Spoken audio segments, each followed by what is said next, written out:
बिस्मिल्लाहिर्रहमानिर्रहीम। आज हम जिस आर्टिकल को डिस्कस करने जा रहे हैं इंटीग्रेशन बाय पार्ट्स, उसका नाम है। इसके बारे में बहुत सी बातें आपको जो है ना वो मिलेंगी। आपके सामने कुछ यहाँ पे मैंने चीज़ें लिखी हुई हैं, देखें। जैसे इंटीग्रेशन बाय पार्ट्स आर्टिकल का नाम है।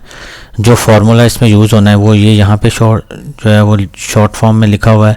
और यहाँ पे एक आपको टर्मिनोलॉजी नज़र आ रही होगी जिसमें लिखा होगा लिएट, LIATE।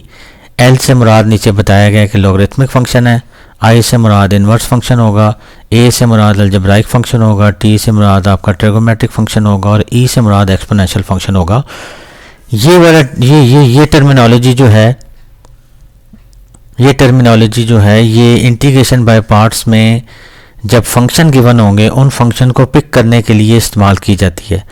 और बहुत से लोग इसके लिए एक और वर्ड यूज़ करते हैं। नॉर्मली तमाम लोग एक वर्ड यूज़ करते हैं आईलेट। बहुत सी जगहों पे देखा गया है कि बाज़ लोग इंटीग्रेशन बाय पार्ट्स करने के लिए स्टूडेंट्स को बताते हैं कि आईलेट, ये वर्ड याद रख लें। इस वर्ड की मदद से आप फंक्शन को पिक करेंगे बाय पार्ट्स में तो आपको आसानी रहेगी। लेकिन आईलेट का कोई रेफरेंस नहीं है, जिसके कहीं से ये नहीं पता चल सका कि आईलेट बेसिकली कहाँ से जनरेट हुआ। लेकिन जो ये यहाँ पे है लिएट, इसका रेफरेंस मौजूद है। हावर्ड डेंटन की बुक है जिसका पेज नंबर 493 है, जिसमें ये वाली एक्सप्रेशन बताया गया है। और उन्होंने बताया है कि एक पेपर पब्लिश हुआ था, a techniques of integration by parts. उसके अंदर ये टर्मिनोलॉजी एक्सप्लेन की गई है कि आपने ये वाला एक वर्ड बनाया गया, इसको एक्रोनॉमी भी कहा जाता है। इसको इस्तेमाल करके आप इंटीग्रेशन बाय पार्ट्स की क्वेश्चन हल कर सकते हैं। तो एक गुमान यही है कि इसी में लिएट में आई को बाहर निकाल के आईलेट किया तो इससे भी क्वेश्चन सॉल्व होते हैं। तो आपको ये दोनों मेथड मिलेंगे, आईलेट भी और लिएट भी। आईलेट का रेफरेंस नहीं है हमारे पास, लेकिन लोग इसको इस्तेमाल करते हैं। पाकिस्तान में भी, इंटरनेशनली भी शायद लोग इसको करते होंगे इस्तेमाल। लेकिन लिएट के लिए इंटरनेशनली भी और किसी भी हवाले से देखा जाए तो इसका रेफरेंस आपके पास मौजूद है। लिहाजा मेरी स्टूडेंट्स से रिक्वेस्ट यही है कि वो जब इस वीडियो को देखें तो आप आईलेट की बजाय लिएट जो है इसको यूज़ करें इस पैटर्न को। और आगे अगर वो किसी को बताना चाहें स्टूडेंट्स को तो यही बताएँ।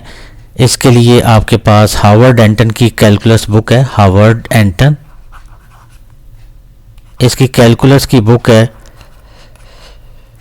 जिसमें आपके पास पेज नंबर 493 के ऊपर इसके बारे में पूरी डिटेल डिस्कशन मौजूद है। तो ये रेफरेंस बताना ज़रूरी था ताकि स्टूडेंट्स जब भी किसी को बताना चाहें तो वो पाकिस्तानी स्टाइल में या जनरली आईलेट के थ्रू जो है वो बात ना करें, वो लिएट के थ्रू बात करें। हो सकता है बहुत से लोगों को लिएट के बारे में आइडिया ना हो, या जो अहले इल्म है जो बुक्स को स्टडी करते रहते हैं उनको इसके बारे में पता होगा और वो ऑलरेडी इसी तरह से बता रहे होंगे। तो ये जस्ट एक करेक्शन है जो स्टूडेंट्स को बताई जा रही है। सिर्फ आपकी मर्जी है, आईलेट को यूज़ करता है तो उससे हम उसको मना नहीं कर सकते कि वो इसको यूज़ ना करें। लेकिन रेफरेंस के तौर पे आपको एग्जैक्ट, अहले इल्म के तौर पे आपको एग्जैक्ट वर्डिंग पता होनी चाहिए और ये कहाँ पे मौजूद है और ये किस जगह पे है और ये क्यों यूज़ की जाती है, इसका रेफरेंस क्या है, उसके वाले से मैंने आपको डिटेल बता। अब चलते हैं हम आगे, अपनी एग्जांपल शुरू करते हैं। इंटीग्रेशन बाय पार्ट्स के क्वेश्चंस को कैसे सॉल्व हमने करना है। तो इसमें आपके पास फर्स्ट टाइम जो एग्जाम्पल नंबर 1 है उसको हम देखते हैं कि एग्जाम्पल 1 में हम इस तरह से फंक्शन सेलेक्ट करते हैं। हमारे पास इंटीग्रल x e⁻x dx, ये दो फंक्शन आपस में मल्टीप्लाई हो रहे हैं। बहुत से लोग जब दो फंक्शन मल्टीप्लाई हो रहे होते हैं तो वो सोचते हैं कि सब्स्टिट्यूशन से क्वेश्चन को अटेम्प्ट किया जा सकता है या कोई डायरेक्ट इंटीग्रल के तौर पे देखा जा सकता है दो फंक्शन को। लेकिन बाय पार्ट्स का पता कैसे चलेगा कि बाय पार्ट्स आपने इस्तेमाल करनी है। बाय पार्ट्स का पता इस तरह चलेगा कि जो दो फंक्शन गिवन होंगे ना उनका आपस में कोई लिंक नहीं होगा। लिंक से मुराद ये है कि उन दोनों में से कोई एक दूसरे की डिफ्रेंशिएशन जो है वो नहीं बनती होगी। मिसाल के तौर पे आपको अगर मैं यहाँ पे एग्जांपल के तौर पे ये बताऊँ कि मेरे पास अगर ये फंक्शन हो e⁻x² और आगे x मौजूद हो, इस वक्त भी मेरे पास दो फंक्शन मल्टीप्लाई हो रहे हैं, e⁻x² और आगे x है। लेकिन इन दोनों का आपस में लिंक इस तरह से बन जाता है कि x² का जो है वो अगर डिफ्रेंशिएशन की जाए वो 2x बनती है। तो आप यहाँ 2 से मल्टीप्लाई और डिवाइड बाहर करके इसको कंटिन्यू कर सकते हैं। तो इसके लिए आपको बाय पार्ट्स की ज़रूरत नहीं पड़ेगी। इसी तरह आपके पास एक फंक्शन है sin x और cos x, इसमें भी दो फंक्शन मल्टीप्लाई हो रहे हैं। लेकिन आपको ये पता है कि साइन की डिफरेंशिएशन कॉज होती है, तो साइन का डेरिवेटिव आगे मौजूद है। तो इसमें आप साइन स्क्वायर बाय 2 + c लिख के क्वेश्चन कंप्लीट कर सकते हैं। तो यहाँ पे बाय पार्ट्स नहीं लगी क्योंकि एक फंक्शन का डेरिवेटिव आगे मौजूद था। यहाँ पे भी बाय पार्ट्स नहीं लगी, हालांकि दो फंक्शन मल्टीप्लाई हो रहे हैं। तो ये बड़ा इंपॉर्टेंट पॉइंट होगा कि दो फंक्शन जब भी मल्टीप्लाई हों तो ये चीज़ ध्यान में रखनी है, उन दोनों का आपस में लिंक कोई ना हो। लिंक से मुराद है कि वो दोनों एक दूसरे का डेरिवेटिव ना बनते हों किसी तरीके से, फिर आपको आसानी रहेगी इस किस्म के क्वेश्चंस को अटेम्प्ट करने में। तो अब चलते हैं अपनी एग्जाम्पल नंबर 1 की तरफ कि इस एग्जाम्पल को इंटीग्रेशन बाय पार्ट्स के मेथड से सॉल्व करना हो तो हम लिएट का सहारा लेते हैं। तो यहाँ पे लिएट में हमें ये सबसे पहला जो फंक्शन है ये अलजेब्राइक फंक्शन है। जो पॉलिनोमियल होंगे आपके पास वो अलजेब्राइक फंक्शन कहलाएंगे और एक्सपोनेंशियल फंक्शन ये दूसरे वाला है। तो अगर हम इनकी पोजीशन देखें तो ए चूँकि पहले आता है और ई एक्सपोनेंशियल फंक्शन ई बाद में आता है, लिहाजा हमारे पास जो अलजेब्राइक फंक्शन है ये फर्स्ट फंक्शन डिक्लेयर हो जाएगा और जो एक्सपोनेंशियल फंक्शन है ये सेकंड फंक्शन डिक्लेयर हो जाएगा। ये जो फंक्शन फर्स्ट और सेकंड को सिलेक्ट करने का तरीकाकार अपनाया गया है ये इस मेथड को देख के अपनाया गया है लिएट के मुताबिक। ये लिएट बेसिकली जो लिखा हुआ है ये तरतीब है फंक्शंस की। अगर आपके पास दो फंक्शन हैं उनमें से इस तरतीब को फॉलो करें आप कि अलजेब्राइक फंक्शन जो है वो आपने फर्स्ट फंक्शन के तौर पे लेना है और एक्सपोनेंशियल फंक्शन आपने सेकंड के तौर पे लेना है। अब इंटीग्रेशन इसकी जो है वो बड़ी सिंपल है कि first function as it is, इसके लिए मैं एक फार्मूला भी आपके सामने जो है वो आम ज़बान में ये जो फार्मूला ऊपर लिखा हुआ है, हो सकता है कुछ लोगों को इसको जो है वो समझ ना आए इस फार्मूले के मुताबिक। और इस फार्मूले के मुताबिक जो फर्स्ट फंक्शन है उसे आप नाम दे देंगे u। तो आपका जो फर्स्ट फंक्शन हो गया u वो कहलाएगा x और आपका जो सेकंड फंक्शन होगा dv वो कहलाएगा ex। ये मैं इस फार्मूले के मुताबिक जो ऊपर लिखा हुआ है इसके मुताबिक चल रहा हूँ। तो आपने करना क्या है, कुछ भी नहीं करना, सिर्फ आपने इसकी डिफरेंशिएशन करनी है। तो अगर du की डिफरेंशिएशन की जाएगी तो ये बेसिकली 1 आएगा और इसको आपने इंटीग्रेट करना है। तो v जब इसको इंटीग्रेट करेंगे तो ये ex आएगा क्योंकि ex की इंटीग्रेशन ex ही होती है। तो ये वाली चीज़ इस फार्मूले में जब इंसर्ट करते हैं तो इस फार्मूले के मुताबिक हम लिखेंगे uv minus integral of v du।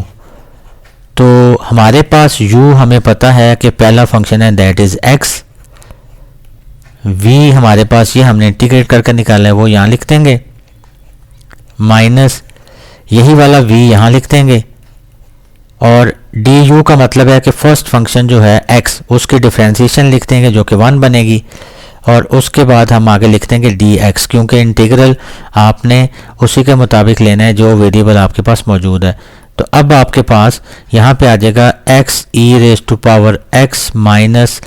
By parts का जो मेन एडवांटेज है, जो मेन आपको फ़ायदा है वो ये है कि क्यों यूज़ करते हैं कि उस और ये कब पता चलेगा बाय पार्ट्स नहीं लगानी। आपके पास दो फंक्शन मल्टीप्लाई हो रहे थे, आपने बाय पार्ट्स का मेथड एक दफ़ा ऑपरेट किया तो आपका फंक्शन सिंगल रह गया। तो हमारा मेन मकसद यही है कि फंक्शन दो हों तो दोनों में से किसी तरह से एक फंक्शन एलिमिनेट हो जाए। तो उसके बाद जो बाकी बचेगा उसकी इंटीग्रेशन आप आसानी से कर सकते हैं। तो इसकी इंटीग्रेशन आप करने गए तो एक्सपोनेंशियल फंक्शन e⁻x की इंटीग्रेशन यही होती है और प्लस c।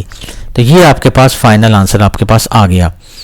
तो ये टर्मिनोलॉजी जो आपको बताई गई है और एग्जांपल एक शॉर्ट सी की गई है उसके अंदर ये सारी डिटेल बताई गई है, आप इसको फॉलो कर सकते हैं। इसी एग्जांपल को एक आम अंदाज में भी किया जा सकता है। वो आम अंदाज ये है कि आपके पास, मैं अपने वर्ड्स में लिख रहा हूँ ताकि जो स्टूडेंट्स इस फार्मूले को फॉलो ना कर सकें वो इस तरह से भी लिख सकते हैं कि first function as it is, first function as it is यानी जो पहला फंक्शन हो उसको आपने उसी तरह लिख लेना है। आगे आप लिख लेंगे integration of second, integration of second, दरमियान में माइनस इंटीग्रल का साइन और आगे आप लिखते हैं answer of integration of second और लास्ट में आप लिख दें differentiation of first, differentiation of first. और साथ लगा दें dx। ये जो आपके पास फार्मूला है ना, ये आम ज़बान में है, एक ले मैन भी इसको समझ जाएगा। ये बेसिकली इसी फार्मूले को जो ऊपर लिखा हुआ है उसको आम ज़बान में लिखा गया है।